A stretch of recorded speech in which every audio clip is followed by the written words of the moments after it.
அனைவருக்கும் வணக்கம். பெட்டி கடையில் போய் இன்னைக்கு காய்கறி வாங்க போனவங்க எல்லாருமே பயந்து நிற்கிற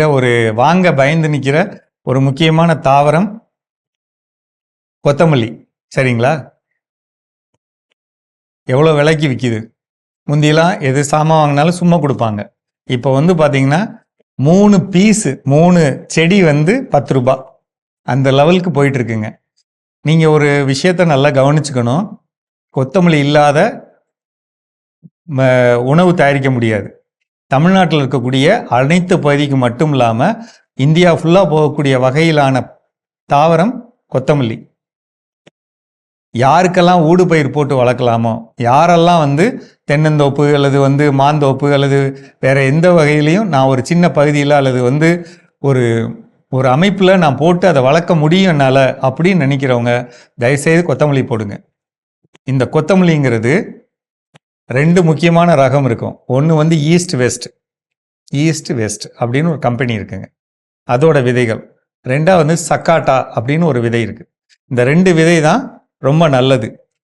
இது ரெண்டுலேயும் என்ன வித்தியாசம் அப்படின்னா, அதுலேயே நிறைய ரகம் இருக்குங்க. இப்போ சக்காட்டாலெல்லாம் குஷ்புன்னு ஒரு ரகம் இருக்கு.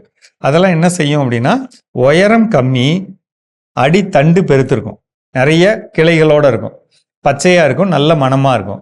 அதுலேயே 2-3 ரகம் இருக்குது. உயரம் கம்மியாக இருக்குது, உயரம் கூட இருக்கிறது. இப்போ ஈஸ்ட் வெஸ்ட்லாம் பார்த்தீங்கன்னா, நம்ம பொதுவாக கடைகளில் கொடுக்குறாங்க பார்த்தீங்களா, கருவேப்பிலையும் கொத்தமல்லியும் சேர்த்து கொடுக்குறப்ப நீளமாக இருக்கும்ல, அதெல்லாம் ஈஸ்ட் வெஸ்ட்டு. ரொம்ப குறுகிய நாள், 45 நாளில் நம்ம இந்த பயிரை எடுத்துட முடியும். சரிங்களா? இந்த பயிரை பண்ணுறதுக்கு மண்ணை மட்டும் நல்லா தயாரிக்கணும். ஏன்னா அதோட வேர் இவ்வளோ நீளம் இருக்கும். நீங்கள் பார்த்துருப்பீங்களா கடையில் வாங்குறப்ப இவ்வளோ நீளம் இருக்கும். அப்போ இவ்வளோ நீர் இருக்கும்னா சல்லி வேர் இவ்வளோ நீளம் இருக்கும். அப்போ 15 சென்டிமீட்டருக்குள்ள மண்ணை லூஸ் பண்ணிக்கணும். இப்போ உதாரணத்துக்கு நிலம்னா நீங்கள் உழவு ஓட்டி லூஸ் பண்ணிடுவீங்க. 5 கொத்து கலப்பை போட்டு 9 போட்டு பண்ணிடுவீங்க. இப்போ ஊடு பயிராக பண்ணும்போது எப்படி பண்ணுறது?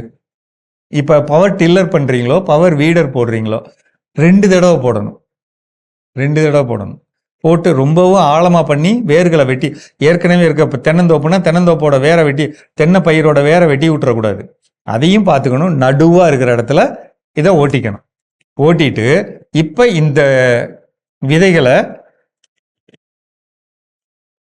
குறைஞ்சபட்சம் அது நீங்கள் என்ன ரகம் வாங்குறீங்களோ, இப்போ குஷ்பு ரகம் வாங்குறீங்க, அது அடித்தண்டு பெருத்து இருக்கும் அப்படின்னா இவ்வளோ பெருத்து இருக்கு, இங்கே ஒரு செடி வைக்கிறீங்க, நடுவில் ஒரு சின்ன கேப் வேணும். அப்படிங்கிறப்ப 10 சென்டிமீட்டருக்கு ஒரு விதை அப்படிங்கிற மாதிரி நடலாம்.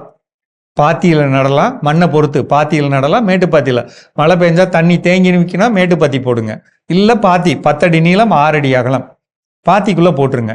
என்ன வேணும் நமக்கு? அடி உரம் ரொம்ப முக்கியமாக வேணும். ஏன்னா அதில் என்னன்னா நிறைய கிளை வரணும், நிறைய இலை வரணும். அடி உரம் சாணம் போடணும். கோழி குப்பை இருந்தால் ரொம்ப நல்லது, அதையும் இதையும் கலந்துக்கலாம். அல்லது ஆட்டோட சாணத்தை தூளாக்கி வச்சுருந்தீங்கன்னா கலந்துக்கலாம். இதெல்லாம் பண்ணிவிட்டு இது கூட 1 லிட்டர் அல்லது 2 கிலோ அளவுள்ள ட்ரைகோடர்மா வீடியோவில் கலந்துக்கலாம். தூவி விட்டு உழுதுக்கலாம். பார் பிடிச்சு இதை நட்டு விட்டுறலாம்.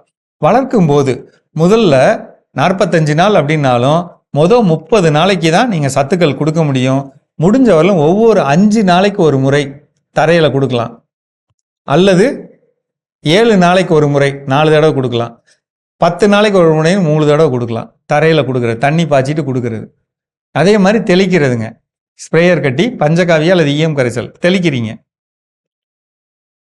வேகமான வளர்ச்சி வரும், அதிகமான இலைகள் வரும். 7 நாளில் முளைப்பு தெரிஞ்சிடும். 6வது நாள் 7வது நாள் முளைப்பு தெரிஞ்சிடும். தெரிஞ்சதுக்கப்புறம் வளர்ப்பு தான். என்ன நோய் வரும்? பெருசாக எந்த நோய் வராதுங்க. நீங்கள் சூடோமோனாஸ் 2 தடவையாவது 10 லிட்டருக்கு 75 மில்லி கலந்துக்கலாம். அது கூட பஞ்சகாவியா கலந்து தெளிச்சுக்கிட்டிங்கனாலே இந்த நோய் இருக்காது, நல்ல வளர்ச்சி இருக்கும். ஒன்று. இது கூட நீங்கள் என்ன பண்ணலாம்னா, தரைவெளியில் நீங்கள் ஆரம்பத்திலே ட்ரைகோடர்மா விரிடி போட்டுட்டீங்க. ஒருவேளை நிறைய மழை வருது அப்படின்னு சொன்னால் ஒரு 15வது நாள் 20வது நாளில் ஒரு தடவை ட்ரைகோடர்மா விரிடி கொடுக்கும். இவ்வளோதாங்க செலவே. 1 கிலோ 340 ரூபா சொல்லுவாங்க விதை. அதுக்கப்புறம் என்ன? நிலம் தயாரிப்பு. இப்போ நான் சொல்கிற இந்த மீனமிலம், பஞ்சகாவியா 2 தடவை 2 லிட்டர் சூடோமோனாஸ் வாங்க போகிறீங்க. இவ்வளோ தான். மற்றபடி வேற எந்த தொல்லையும் இல்லைங்க. அதிகமாக தெளிச்சுக்கணும். வெயில் அதிகமாக இருக்குன்னா தண்ணி தெளிச்சுக்கணும். இதை ஸ்ப்ரேயரில் தெளிச்சுக்கணும், சாயந்தரமாக தெளிக்கணும். இதை மட்டும் செய்யிச்சாலே 45 நாளில் மிகச்சிறந்த பலன்கள் நீங்கள் பெற முடியும். யோசிச்சு பாருங்க, செய்யுங்க. வேணும் தகவலுக்கு கூப்பிடுங்க. சரிங்களா? மீண்டும் சந்திப்போம்.